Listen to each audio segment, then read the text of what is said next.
Halo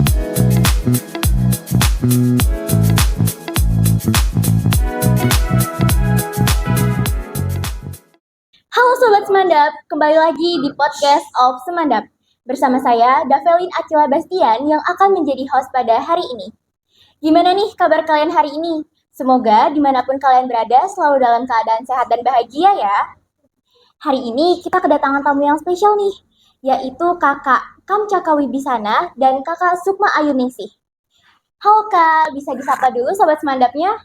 Halo. Nah, gimana nih kabar dan perasaan kakak hari ini?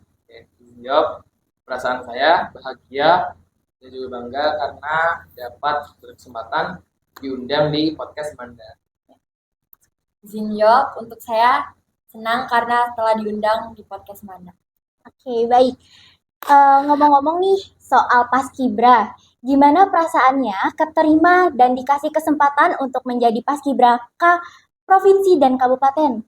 Jawab, perasaannya pasti bangga dan juga bahagia karena kami berkesempatan untuk mengibarkan duplikat bendera merah putih di tingkat kabupaten serta provinsi dan membawa nama baik sekolah, keluarga, serta kabupaten.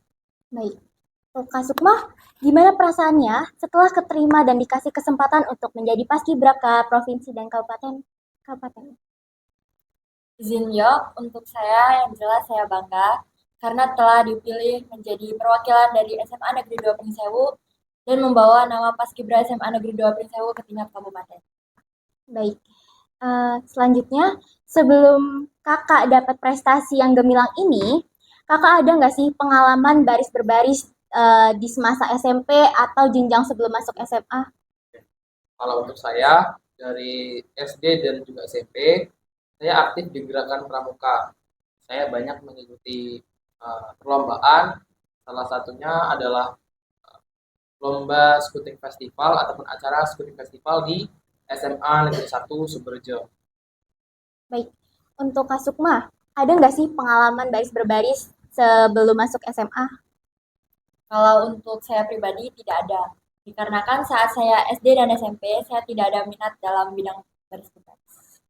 Oke, nah di eskul Semandap yang banyak ini, kalian emang langsung tertarik terhadap Paskibra atau ada cerita tersendiri sih? Kalau untuk saya tadinya mengikuti banyak sekali eskul selain Paskibra.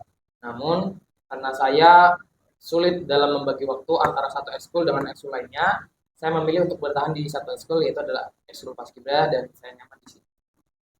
Untuk Kak Sukma, gimana? Izin menjawab, kalau untuk saya itu dari awal tidak minat ke eskul Paskibra. Lalu saya masuk ke eskul yang tidak bisa saya sebutkan karena privasi. Namun setelah sebulan saya eskul, ternyata saya diajak oleh teman saya untuk masuk ke eskul Paskibra. Dan ternyata saya nyaman. Oke. Nah, menurut kalian, apa sih arti menjadi seorang Paskibraka bagi diri kalian pribadi? Izin menjawab, menurut saya menjadi seorang Paskibraka adalah suatu kehormatan dan tanggung jawab besar. Bukan hanya baris berbaris, tapi melatih kedisiplinan dan membentuk kebersamaan serta cinta tanah air. Sama halnya dengan Sukma, bagi saya menjadi seorang Paskibraka adalah suatu tanggung jawab, kewajiban, serta kehormatan karena kami mengibarkan bendera merah putih di tingkat kabupaten serta provinsi. Selain itu juga kami mendapat banyak sekali pengalaman dan itu dapat kami jadikan pelajaran bagi kami. Baik. Nah, selanjutnya, apa saja usaha atau latihan yang kalian lakukan untuk mempersiapkan diri mengikuti seleksi Paskibraka ini? Jawab, kalau kami sebelum mengikuti seleksi Paskibraka, kami telah dibekali oleh senior kami tentang bagaimana cara menjaga fisik serta diberi materi oleh kakak-kakak kami. Jadi sebelum mengikuti seleksi itu kami telah belajar seperti halnya lari, push up, sit up, serta olahraga yang akan dites pada saat seleksi tersebut. Selain itu kami juga mempelajari materi-materi seperti halnya materi wawasan kebangsaan. Untuk Sukma? Apakah ada persiapan diri mengikuti seleksi Paskibra ini? Sama seperti kamu. Ngomong-ngomong nih, dari yang Caka tadi jelaskan, ada beberapa seleksi. Ada nggak sih seleksi yang menurut kalian itu sulit? Bagi saya, seleksi yang lumayan sulit ini adalah fisik. Sebenarnya semua tes di tes paskibraka ini sulit karena harus memenuhi passing grade nilainya. Jadi apabila tidak memenuhi, kita akan gugur. Jadi menurut saya itu yang itu di fisik karena di situ kita harus memaksimalkan nilai-nilai yang fisik yang telah kami latih begitu, yang lari, push up, sit up, lalu ada materi-materi yang Kalau dari Kak Sukma nih, ada nggak sih seleksi yang menurut kakak itu rasanya sulit sekali? Izin jawab, kalau saya itu ada di tes kepribadian. Saat wawancara itu kan sebenarnya kepribadian itu hari esok. Namun karena mungkin ada suatu hal, jadinya digabung di hari itu. Dan saya belum ada persiapan untuk unjuk bakat. Oke. Baik, selanjutnya, bagaimana cara kalian mengatur waktu antara sekolah, organisasi, maupun latihan? Oke, izin jawab. Untuk saya sendiri, kalau saya cara membagi waktunya adalah pada saat sekolah saya fokus dengan sekolah dan ekskul saya fokus dan ekskul. Jadi apabila saya sekolah, ya saya fokus dalam belajar. Dan pada saat ekskul, saya fokus di ekskul saya sendiri. Jadi tidak uh, bersamaan gitu, tidak memikirkan satu dua hal dalam satu pikiran. Jadi dua hal ini tidak saling berbentrokan. Dan juga apabila memang ada tugas ataupun pekerjaan rumah dari guru, bisa saya kerjakan pada saat malam hari. Baik. Kalau untuk Kak Sukma, bagaimana cara kakak mengatur antara sekolah, organisasi, maupun latihan? Kalau untuk diri saya sendiri, kita kan di organisasi nggak mungkin setiap hari ya. Misal nih ada dispen, di saat ada event penting ya harus diikuti. Dari situ kita harus menerima konsekuensi ketinggalan pelajaran. Tapi setelah event selesai, pasti kan kita diberi waktu dari guru dan toleransi untuk mengerjakan tugas yang telah tertinggal. Sebelum itu juga kita harus berpikir secara matang, mana sih yang lebih butuhin saya antara urusan sekolah atau urusan paskibra. Oke. Nah, pernah tidak kalian merasa ingin menyerah selama menjalani proses ini? Jawab, kalau saya pastinya pernah ingin, ada rasa ingin menyerah, namun yang membuat saya bangkit adalah ibu saya. Ibu saya dari saya awal seleksi hingga saya menyebarkan selalu mensupport saya, selalu dan juga selalu mendoakan saya. Selain itu juga ada orang-orang terdekat saya seperti teman saya, beserta guru-guru yang selalu mensupport saya dan memberi semangat saya untuk terus berkembang dan juga memberi yang terbaik untuk nama sekolah beserta nama kabupaten di Provinsi Lampung. Nah, untuk Kak Sukma, pernah nggak merasa ingin menyerah selama menjalani proses ini? Kalau untuk saya pribadi pernah.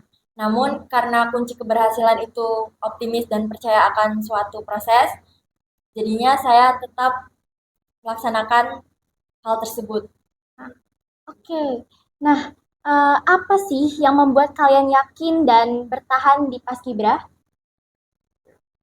Kalau untuk saya, karena lingkungan pertemanan itu sangatlah nyaman di Paskibra.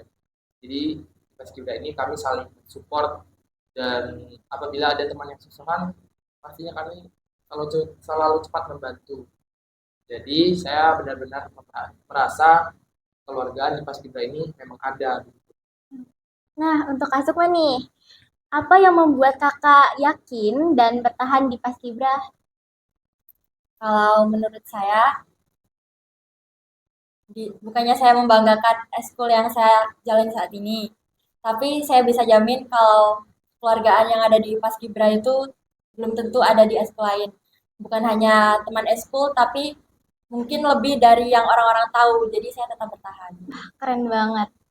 Nah, ada nggak sih pesan dan kesan selama kakak menjadi Paskibraka?